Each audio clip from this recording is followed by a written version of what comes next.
An estimated 59,000 human deaths worldwide have been reported from rabies in more than 150 countries, with 95% of these deaths taking place in African and Asian countries. Rabies is one of the deadliest diseases known to humankind, and in the Philippines, it continues to be a serious public health threat. As reported by the Department of Health or DOH, there have been 1,750 fatalities from rabies among Filipinos in the last 5 years. The incidence of rabies nearly doubled from 235 cases in 2020 to 426 cases in 2024.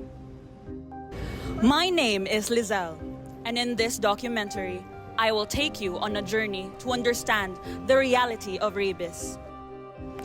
Rabies comes from the rabies virus, belong to the genus Lyssavirus and family Rhabdoviridae.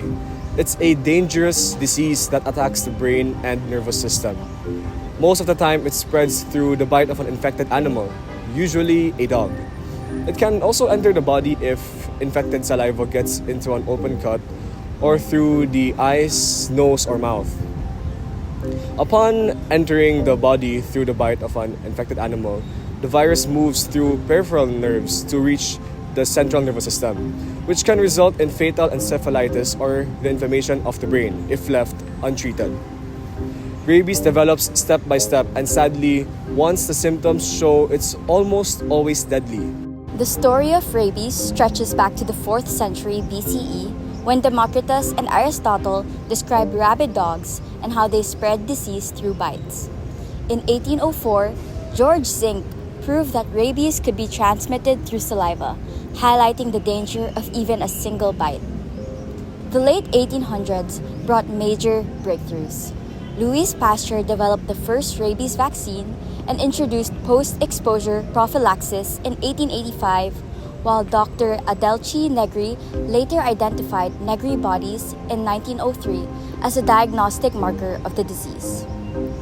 By the early 20th century, Sir David Semple developed the Semple vaccine from inactivated sheep brain tissue, a crucial but imperfect step.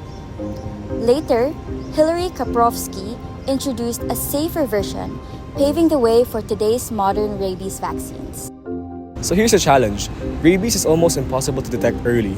During the incubation stage, the time between the bite and the first symptoms, no test works. Only once symptoms show can doctors really confirm it.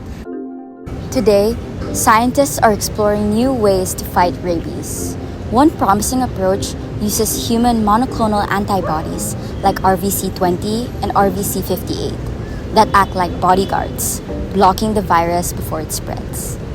For animals, oral rabies vaccines, or ORVs for short, are a major breakthrough.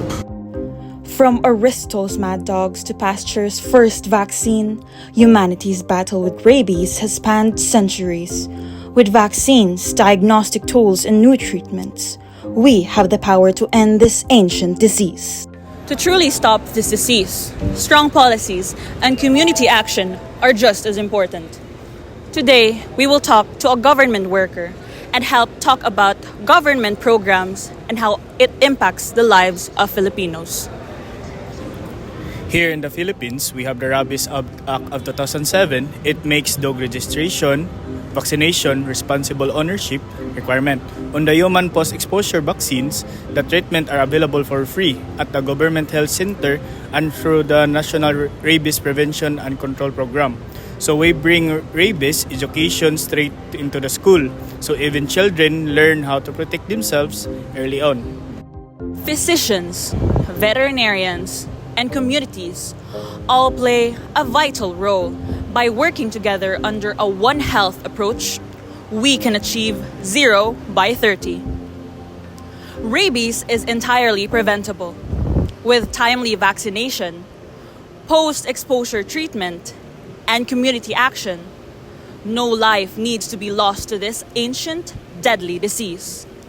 The power to end rabies is in our hands, and together, we can make it happen.